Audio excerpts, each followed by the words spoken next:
Ito lamang ang nilalagay ko lagi sa aking wallet upang hindi ako maubusan lagi ng pera or talagang sunod-sunod ang laman or sunod-sunod ang blessings na darating sa akin.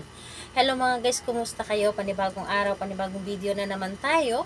And sa araw na ito, isa na naman video ang aking tuturo sa inyo na simpleng gabay o simpleng pamamaraan na makakatulong sa atin. At bago ang lahat, gusto ko lang mag-disclaimer sa mga taong hindi naniniwala at hindi gusto ang mga kagaya nitong video.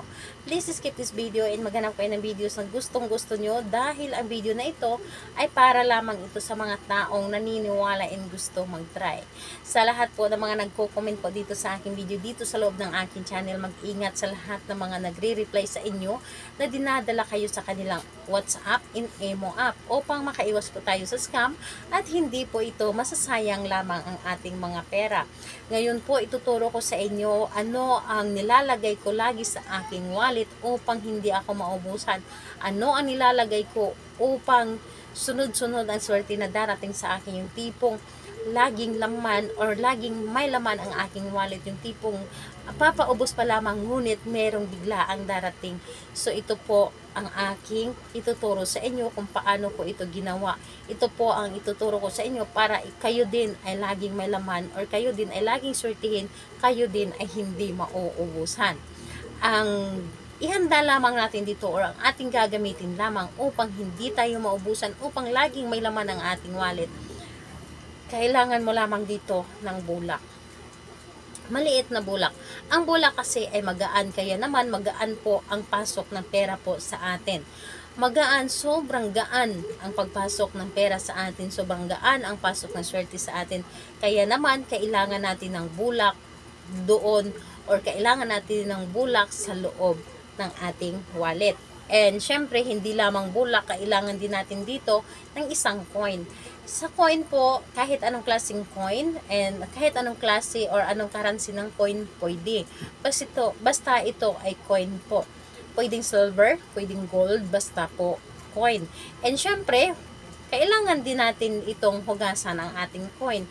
Ibabad po natin ito sa suka or sa tubig na may asin para matanggal po ang mga negative vibes, dahil sa coin po or ang pera, marami ang humahawak or kahit sino ang humawak nito, kaya naman hindi natin alam kung ang humawak nito ay maraming negative po sa kanyang katawan, kaya naman naipasa dito sa coin. And ayun, dapat ay hugasan muna natin ito or ibabad muna ng 3 minuto.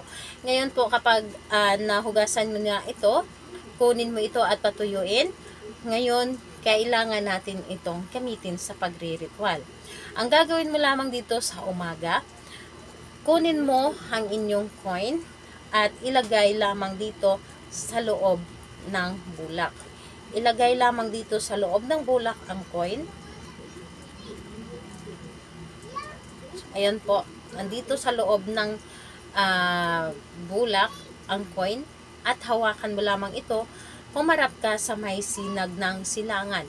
Pumarap ka, hilingin mo dito lahat-lahat na ito ay magbibigay swerte sa inyo. Ito ay magbibigay liwanag sa inyong masalimuot na sitwasyon ngayon, na sobrang baon na baon kayo sa utang, sobrang ang dami ninyong babayarin, yung tipong kakasahod mo pa lamang, ngunit habang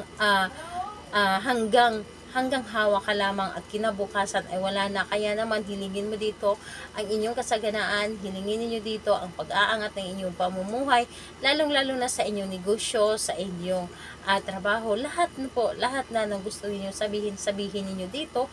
At hilingin niyo dapat po ay taimtim at ang mula sa inyong puso ang inyong mga sinasabi, para mas mabilis itong ibigay ng universe at para mas mabilis ang swerte na darating sa atin.